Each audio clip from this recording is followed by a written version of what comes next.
This is Eric Anthony, the co-host of the Eric and Mark Show Playground Rules podcast.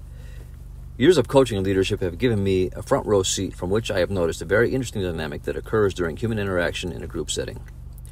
One of the main things that I've noticed as I watch team members interact with each other is that there is a social norm present that determines the hierarchy of leadership and group dynamics that is very similar to the rules that one will see and be subjected to on the playground. In this dynamic, certain people in the group will collaborate with others, while another subgroup within the group will be relegated by the socially dominant team members unless the coach or organizational leader forces their inclusion into the process. Regretfully, coaches aren't present on the playground. Fast forward from childhood to adult life, and the same dynamic exists where organizations so often only promote and share opportunities with others in the group based on who they like and not based on who the best is for the position.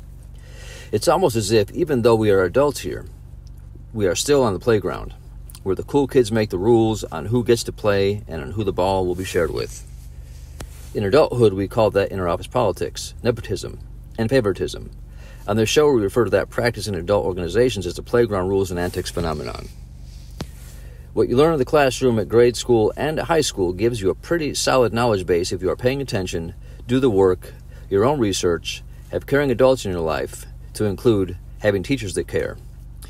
But there's an aspect of school life that is even more impactful on people's lives than given credit for. That is the playground.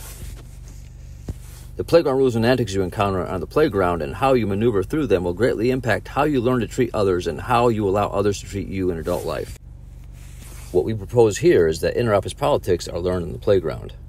Who the cool kids share the ball with on the playground and who is allowed to be in the clique later on in adult life will have people in one of three categories. Those playground categories are the cool kids or bullies, the bullied, and those that are neither the cool kid nor uncool kid, but rather have mastered playground politics and are thus in the good graces of the playground bully and allowed to share in the successful ventures of the group. While the Eric and Mark Show podcast rules does not negate the fact that character traits such as hard work, work ethic, determination, drive, personal responsibility, and having a standard are important for people that have goals that they want to accomplish. We feel it is equally important for the adult organization to understand how the playground rules and ethics phenomenon is affecting their productivity and people's lives. There are several great organizations that truly value and reward work ethic and performance, but there are many organizations that haven't stopped treating adults in their organization as they treated others in the playground. This has led to several professionals in all fields that have a very unfulfilling life, not understanding where the breakdown exists between the amount of time they invest in personal and professional growth and the opportunities for organizational growth that are not being made available to them. What we have noticed is that if you look up success or how to achieve it online, you will find thousands of videos. Most give the viewer something to work on, i.e. study something, exercise, get a coach. And as they should, because a large portion of your success depends on you and your willingness to pay the price.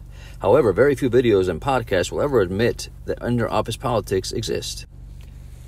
And the ones that do put the responsibility back on the listener, telling them to just play the game. That's fine, and most times all you're left with. But how about telling the corporate and organizational bullies to stop making adults play games? How about organizational leaders taking more responsibility in how they are treating other adults in the workplace? How about organizational leaders actually promoting based on work ethic, knowledge, and consistency and drive? The reason why this podcast will be largely addressing organizational leaders is because change at your organization as a leader cannot happen if you do not allow it. One of the biggest lures for a lot of professionals to leadership positions is that they will have better schedules, be in a position allowing them to tell others what to do, and they will have a better income. Nobody will blame them for that.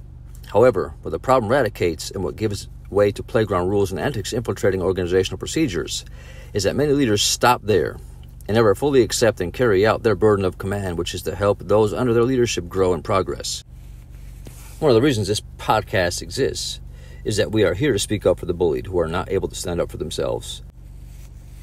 Because as you know, on the playground at school, if they try to stand up for themselves, they will be chastised and left out of the game. And if playground rules exist in an adult organization, those that try to stand up for themselves will be chastised, relegated, kept out of growth opportunities, labeled as a problem starter, and risk losing their job and their ability to provide for themselves and their family. As a coach and leader, I'm not saying that a person's growth and development are the organization's responsibility or blaming organizations for the failure of all their employees. The individual is completely responsible for mastering the skills necessary to obtain the position and income that they desire. What I am saying is that there is a critical portion of organizational success that is in the hands of the organizational leader. Because opportunities are finite, and they as leaders have the final say on who is allowed to advance. So many qualified and quality people are being held back from advancement in their field due to playground rules at the workplace. And it is unfortunate because those are the thousands of people that stay up all night watching motivational and how-to videos on YouTube with the understanding that their lack of success is attributable to deficiencies that they have. If you make an honest assessment of the hierarchy of your organization and notice that the slots of senior and subordinate leadership are filled with friends and allies, and the hard-qualified workers are simply asked to work harder, there's a good chance that not only is your organization not as productive as it could be, but the morale and retention rates are probably low too. Attracting and retaining the quality people that your organization needs to succeed comes with a price. That price is getting rid of everything you learned in the playground as it pertains to who deserves an opportunity and making the shift away from playground rules to a merit-based promotional practice. We have several episodes locked and loaded and hope that they inspire, motivate, thought, and progress. If any of our episodes leave you with questions or lead you to answers, we would love to hear about it. We accept suggestions as well if there are any scenarios you want to present to us. What better way to get to the bottom of an issue than to go back to where it all started and peel back the onion? See you on the playground.